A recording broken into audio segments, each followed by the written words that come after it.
Elisabeth? Tu vas bien? Merci, très bien. Et toi, Clément? Moi, superbe. Et je suis ravi que l'on puisse lancer ces conversations entre nous sur le rebond. C'est très intéressant et puis que l'on puisse lancer ce projet à multifacettes autour de cette notion du rebond. Mais je pense que ça serait intéressant que je me présente avant et puis que tu te présentes aussi à la suite de moi, pour que les gens qui nous écoutent sachent à qui ils ont affaire. Alors, moi, je fais du coaching en entreprise et auprès de personnes. J'accueille des gens en thérapie et je fais de la formation dans plusieurs domaines. La PNL, je suis enseignant en PNL, je forme à la créativité, je forme à la communication, au management, plein de différents sujets qui ont trait à la gestion des hommes et entre eux ou au développement personnel, pour l'individu. Et heu et là, je suis avec toi parce que je veux développer des sujets, le sujet du rebond, parce que c'est quelque chose qui est vraiment, on va voir, qui me concerne beaucoup dans la vie. Aujourd'hui, je travaille beaucoup en distanciel avec différents partenaires dont toi, pour la PNL, pour la créativité, travaille aussi avec des gens de Marseille sur le bien-être. Voilà. C'est, ce qui me permet, si tu veux, ce qui est intéressant, c'est que ça me permet d'être nomade, ce qui est un concept que j'aime bien. Je peux me déplacer un petit peu partout dans le monde et continuer à travailler. À toi, Elisabeth. Eh bien, moi, je suis Elisabeth Carnac, je suis présidente de l'association Tout au long de la vie, qui a Mmh. développé un organisme de formation Oui, et qui s'adresse, enfin, qui a comme domaine d'intervention le champ social, médico-social et sanitaire. d'accord, Et nous développons des formations sur plusieurs axes.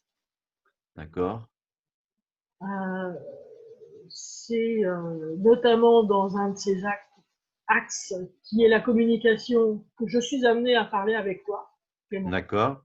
Oui, oui, Et tout de suite, rentrons dans le vif du sujet. OK. Pourquoi t'intéresses-tu au rebond? Alors, pourquoi le rebond? En fait, c'est, déjà, ce que je peux dire, c'est que j'ai choisi le mot rebond et non pas résilience, alors que ça a exactement la même racine, latine, resilire, et que ça veut dire, resilire en latin, ça veut dire rebondir. J'ai choisi le mot rebond parce que, j'entends, moi, dans le mot, quelque chose de physique. Je vois quelqu'un rebondir, je vois un enfant rebondir, je vois un trampoline, je vois quelque chose de physique et il y a et de très sensoriel.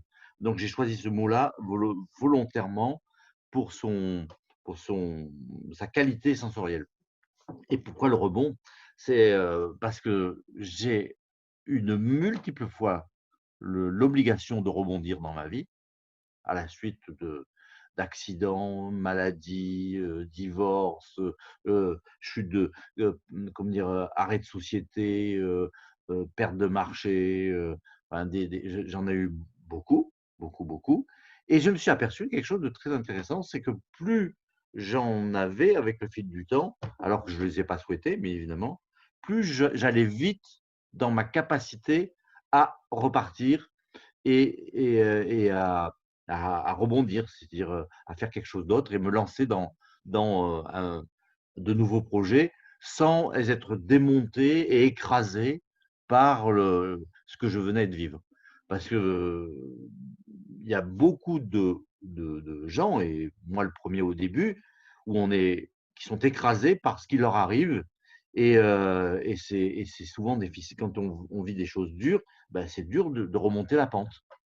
Et je me suis aperçu qu'on peut aller de plus en plus vite et que c'est une compétence, et c'est qu'une compétence qui peut se développer, qui peut se transmettre. Et en fait, j'ai envie, parce que je trouve ça important, aidant, je pense que ça concerne des quantités de gens, j'ai envie de transmettre ce que j'ai appris déjà à travers mon expérience, et au-delà de mon expérience, ce que j'ai appris du coup, en m'intéressant aux gens qui rebondissent. J'ai cherché à voir alors soit par les lectures, soit par, des vidéos que j'ai pu visionner, soit des gens que j'ai rencontrés. J'ai pu modéliser un certain nombre de compétences, c'est-à-dire de caractéristiques du mindset des gens qui, rebondissent et je veux transmettre ça. Je veux aider le monde à savoir faire ça. Au-delà du fait que je trouve ça important, je m'aperçois aussi que les situations de rebond et les situations de chute sont de plus en plus fréquentes pour beaucoup de gens. Il y a une sorte d'accélération, même dans ce domaine-là, où, où avant, on était certain on pouvait, il y a 30 ans, 40 ans, on se lançait dans un métier, on avait une vision assez à long terme.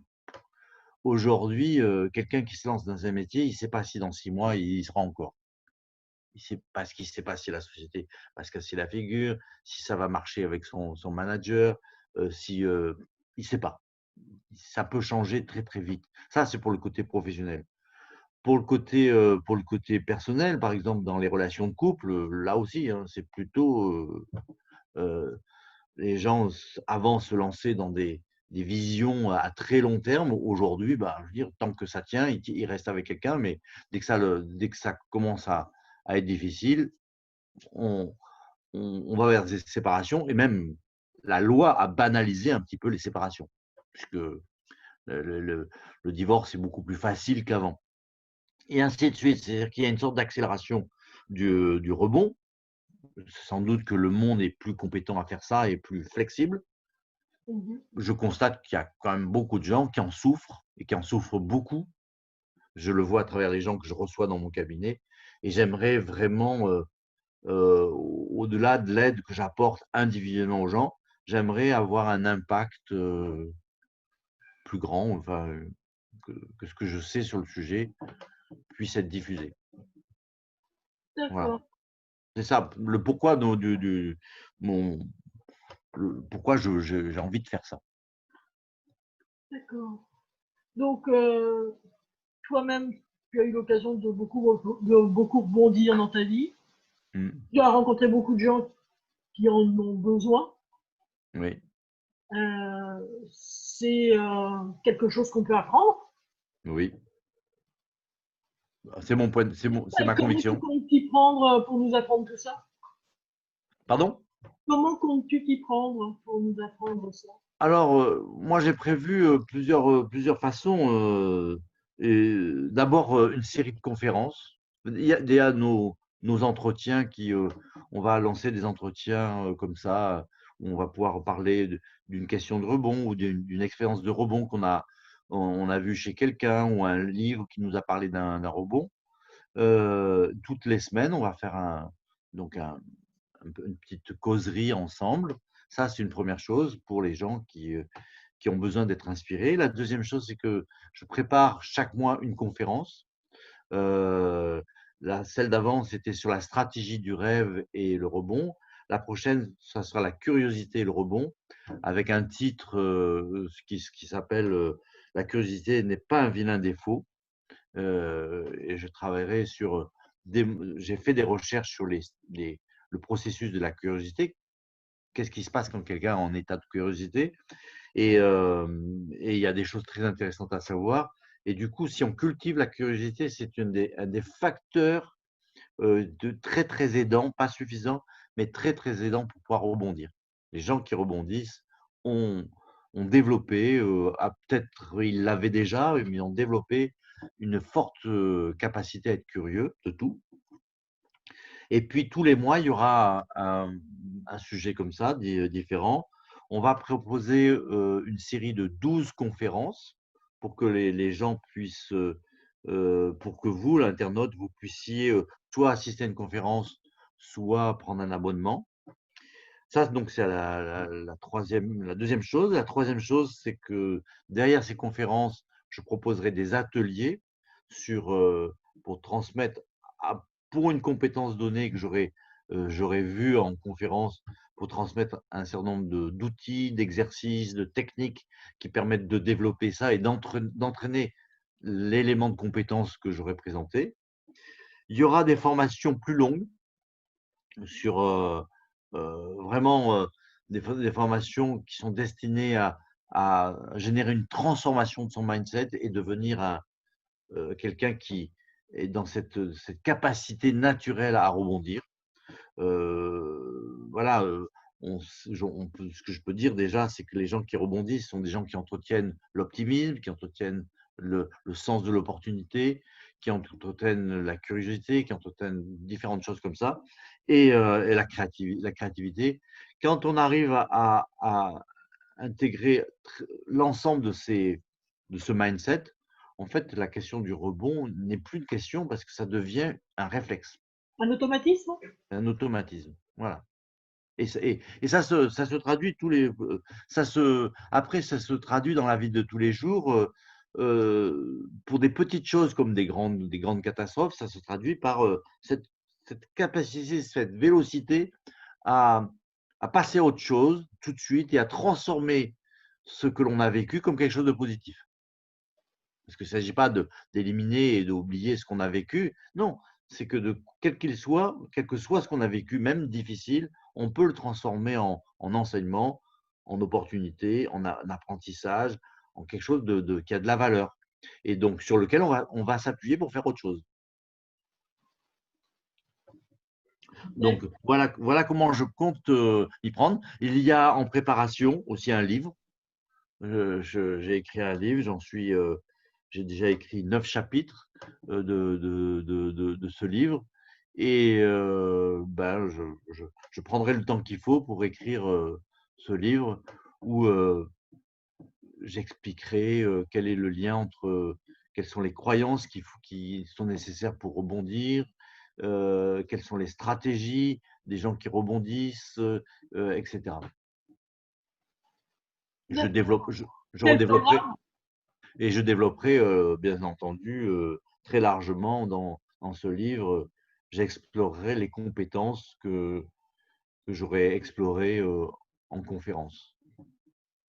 D'accord. Voilà, c'est un programme pour plusieurs années, hein. Ah, d'accord. Bon, bah écoute, on a du temps devant nous. Voilà, voilà. Ça a déjà commencé il y a eu une première conférence, en juillet, il y en a eu une en août. Il va y avoir une en septembre, fin septembre, c'est le 24 septembre, C'est ça. c'est ça? Sur Zoom, enfin en distanciel. En distanciel, comme ça, Voilà, chacun est chez soi et on est quand même ensemble. voilà et puis, il y a il y a bien sûr un calendrier d'ateliers, de formations, et si, vous souhaitez en savoir plus, vous cliquez dans le lien qui est en dessous sur, «Tout au long de la vie» et là, vous tombez soit sur le téléphone d'Elisabeth qui vous répondra, soit vous allez sur son site et vous aurez toutes les informations et bien entendu, le lien pour pouvoir vous inscrire. Voilà. Merci Heu, Clément. ben, je t'en prie, je suis ravi encore je te le dis, ravi de pouvoir, en fait, travailler cette question-là, la développer, et hem et faire tu vois, quelque chose qui me plaît énormément, faire de tout ce que j'ai vécu, qui est quand même, associé aussi à de la souffrance, hein. Je ne l'ignore pas, mon passé. Mais de faire de ce que j'ai vécu, en fait, de la richesse, à tous les niveaux, tous les sens du terme. Quelque chose à transmettre,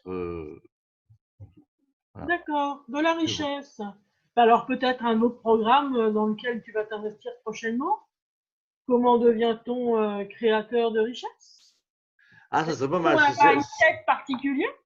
Ça, ça, c'est un autre projet, c'est un autre projet sur lequel je travaille qui est comment installer des croyances, très aidantes et entre autres les croyances par rapport à la richesse, par rapport à l'argent, par rapport, à la réussite et parce que j'ai mis au point une méthode qui s'appelle le mind hacking qui permet d'installer des nouvelles croyances qu'on a et des nouveaux systèmes de croyances, pas que juste une croyance qui me permettent en fait d'avoir l'état d'esprit de ceux qui réussissent, l'état d'esprit de ceux qui gagnent de l'argent, l'état d'esprit de ceux qui